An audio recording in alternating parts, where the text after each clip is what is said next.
Reserve Bank of India repo రేటును తగ్గించింది. దీనివల్ల ఫ్యూచర్లో లోన్లు తీసుకోబోయే వాళ్ళకి బ్యాంక్ రేట్ ఆఫ్ ఇంట్రెస్ట్లు తగ్గనున్నాయి. ప్రధానంగా సెక్యూర్డ్ లోన్స్ అంటే హోమ్ లోన్స్, మార్టిగేజ్ లోన్స్, అట్లాగే ప్రాపర్టీ లోన్స్ ఇట్లాంటి వాటిల్లో రేట్ ఆఫ్ ఇంట్రెస్ట్ తగ్గనుంది.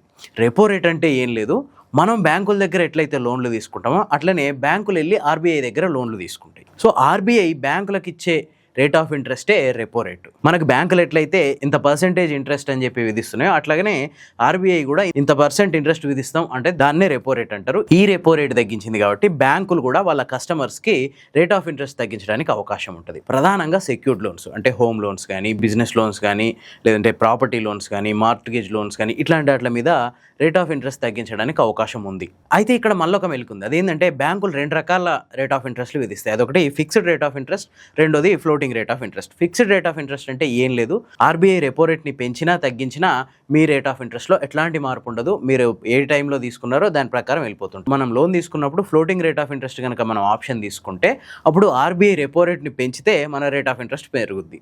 సో అప్పుడు మన ఈఎంఐ పెరగడం కానీ, టెన్యూర్ పెరగడం కానీ ఏదో ఒకటి జరుగుద్ది.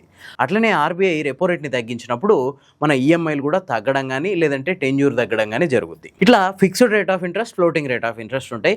మ్యాక్సిమం అన్సెక్యూర్డ్ లోన్స్ అంటే పర్సనల్ లోన్స్ కానీ, క్రెడిట్ కార్డ్స్ కానీ ఇట్లాంటివన్నీ ఫిక్స్డ్ రేట్ ఆఫ్ ఇంట్రెస్ట్తో ఉంటాయి. అస్సలు ఫ్లోటింగ్ రేట్ ఆఫ్ ఇంట్రెస్ట్తో ఉండవు. ఇక హోమ్ లోన్స్, సెక్యూర్డ్ లోన్స్ అంటే home loans, property loans, mortgage loans, business loans ఇట్లా సెక్యూర్డ్ లోన్స్కి మాత్రం floating rate of interest option ఉంది. అవి కూడా కొన్ని బ్యాంకులు ఇస్తున్నాయి, కొన్ని బ్యాంకులు ఇవ్వట్లేదు. ఈ ఫ్లోటింగ్ రేట్ ఆఫ్ ఇంట్రెస్ట్ ఉన్న వాళ్ళు ఇప్పుడు బ్యాంకులు రెపో రేటు తగ్గించినాయి కాబట్టి ఖచ్చితంగా వాళ్ళ ఈఎంఐ తగ్గాలి. ఒకవేళ ఈఎంఐ తగ్గకుంటే కనీసం టెన్యూర్ అన్న తగ్గాలి. బ్యాంకులు ఇక్కడ కూడా మళ్ళీ రెండు రకాల ఆప్షన్స్ ఇస్తాయి. అదేంటంటే కొన్ని బ్యాంకులు ఏం చేస్తాయంటే రెపో రేటు పెరిగినప్పుడు ఈఎంఐని పెంచవు. ఎందుకంటే మొత్తం వాళ్ళ కస్టమర్ బడ్జెట్ అంతా తారుమారు అవుద్ది కాబట్టి అట్లా పెంచకుండా జస్ట్ టెన్యూర్ పెంచుతాయి. ఇట్లా రెండు రకాలుగా బ్యాంకులు ఆప్షన్లు ఇస్తాయి. ఒక్కోసారి ఏమైందంటే బ్యాంకులు కస్టమర్ అడిగినప్పుడు చూద్దాంలే అన్నట్టు వదిలేస్తుంటాయి. అట్లాంటి పరిస్థితుల్లో మనది కనుక ఫ్లోటింగ్ రేట్ ఆఫ్ ఇంట్రెస్ట్ అయితే ఖచ్చితంగా బ్యాంక్ వెళ్ళి ఎంక్వైరీ చేసి మనకు కావాల్సిన ఆప్షన్ని మనం ఎంచుకోవచ్చు. అంటే రెపో రేట్ తగ్గినప్పుడు ఈఎంఐ కనుక ఎక్కువ కట్టగలను అనుకుంటే ఈఎంఐని పెంచుకొని టెన్యూర్ తగ్గించుకోవచ్చు. దీనివల్ల మనం ఎక్కువ కాలం ఆ లోన్ని కొనసాగించకుండా ఉండే అవకాశం ఉంటుంది.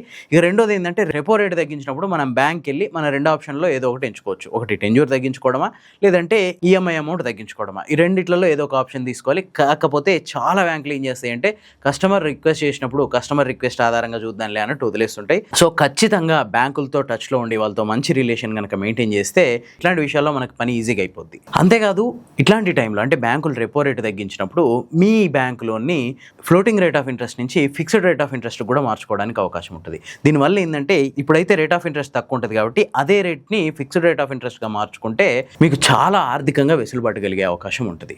సో ముందు వీటన్నిటికంటే ముందు మీరు తెలుసుకోవాల్సింది ఏంటంటే అసలు ముందు మీది ఫిక్స్డ్ రేట్ ఆఫ్ ఇంట్రెస్టా లేదంటే ఫ్లోటింగ్ రేట్ ఆఫ్ ఇంట్రెస్టా. దీన్ని బట్టి మీరు ఇప్పుడు బ్యాంకులు రెపో రేట్ని తగ్గించినాయి కాబట్టి ఇమీడియట్గా మీ లోన్ల విషయంలో వెళ్ళి బ్యాంకుని కన్సల్ట్ కావచ్చు. మీది ఫిక్స్డ్ రేట్ ఆఫ్ ఇంట్రెస్ట్ అయితే బ్యాంకులు మీ ఈఎంఐలో కానీ టెన్యూర్లో కానీ ఎట్లాంటి తగ్గింపులు చేయవు. ఒకవేళ మీది కనుక ఫ్లోటింగ్ రేట్ ఆఫ్ ఇంట్రెస్ట్ అయితే ఇమీడియట్గా బ్యాంక్ని కన్సల్ట్ అయితే దానికి అనుగుణంగా రేట్ ఆఫ్ ఇంట్రెస్ట్ని తగ్గిస్తాయి. మీరు దాన్ని ఈఎంఐని తగ్గించుకోవడమా లేదంటే టెన్యూర్ తగ్గించుకోవడమా ఏదో ఒకటి చేయొచ్చు. ఈ వీడియో కనుక మీకు నచ్చితే లైక్ చేయండి, షేర్ చేయండి. ఇలాంటి మరిన్ని మంచి వీడియోల కోసం ది ఫోర్త్ ఎస్టేట్ ఛానల్ని సబ్స్క్రైబ్ చేసుకోండి.